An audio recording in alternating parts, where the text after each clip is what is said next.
नमस्कार, मी Shruti Rahul news top 9 मध्ये आपलं स्वागत करते आहे। महत्त्वाच्या सगळ्याच घडामोडींचा आढावा घेणार आहोत। सुरुवात करणार आहोत राज्याच्या अनेक भागात सध्या पावसाचा कहर पाहायला मिळतोय। विशेषतः मराठवाड्याला चांगलंच झोडपून काढलंय पावसानं। जाणून घेऊया टॉप 9 बातम्या। सुरुवातीला त्या संदर्भात मराठवाड्यात पुन्हा पावसाचा कहर, 5 जणांचा मृत्यू। धाराशिव, बीड, छत्रपती संभाजीनगरमध्ये जलप्रलयासारखी स्थिती। तर मराठवाड्यासह जळगाव, अहिल्यानगर, सोलापूर जिल्ह्यातही अतिवृष्टीमुळे हाहाकार। 28 सप्टेंबरपर्यंत वादळी पावसाचा इशारा। जालन्याच्या बदनापूर आणि अंबड तालुक्यात मुसळधार पाऊस। सुखना नदी दुथडी भरून वाहू लागली। शेती पिकाचं मोठं नुकसान। छत्रपती संभाजीनगरच्या शिवना नदीला मोठा पूर। लासूर स्टेशन आणि लासूर गावाचा संपर्क तुटला। पुलावरून पाणी वाहत असल्यामुळे दोन्ही भागांचा संपर्क तुटला। सोलापूरच्या मोहोळ तालुक्यातील कोळे गावात शिरलं पाणी। सीना नदीला आलेल्या पुरामुळे नागरिकांच्या घरात शिरलं पाणी। माढा, मोहोळ, दक्षिण सोलापूर तालुक्यातील गावांमध्ये पूर परिस्थिती। सोलापूरच्या करमाळ्यातील संगोबामधील आदिनाथ महाराजांच्या मंदिराला पुराच्या पाण्याचा वेढा। संगोबा मंदिरात 70 ते 80 नागरिक अडकले। 34 ते 36 लाख हेक्टर शेतीचं नुकसान। तातडीनं हेक्टरी मदत देण्याची आवश्यकता। विजय वडेट्टीवार यांची मागणी। हेक्टरी 50,000 रुपये मदत देण्याची तयारी ठेवा। वडेट्टीवारांची प्रतिक्रिया।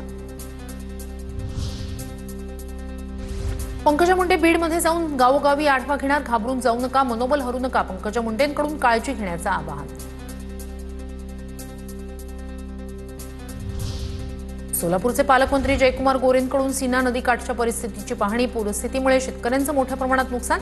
ओला दुष्काळ जाहीर करण्याची मागणी। मंत्रिमंडळासमोर ठेवणार गोरेंची माहिती। लातूरमध्ये मुसळधार पाऊस। शेतकऱ्यांची पिकं वाहून गेल्याची घटना। नुकसान भरपाई देण्याची शेतकऱ्यांची मागणी।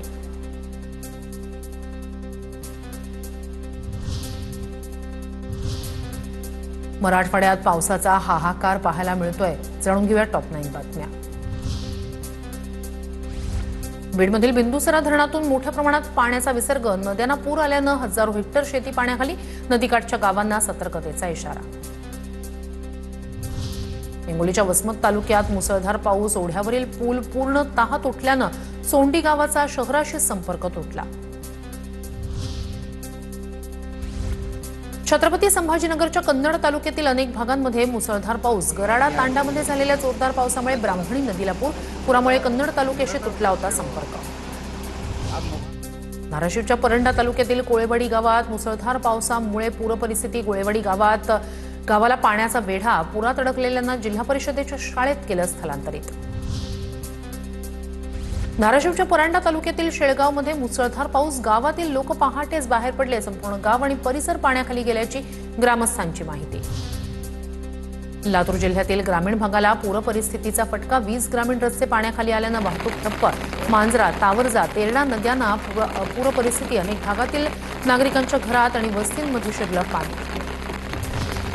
धाराशिव जिल्ह्यात रात्रभर मुसळधार पाऊस। पावसामुळे जिल्ह्यातील सर्वच शाळांना सुट्टी जाहीर।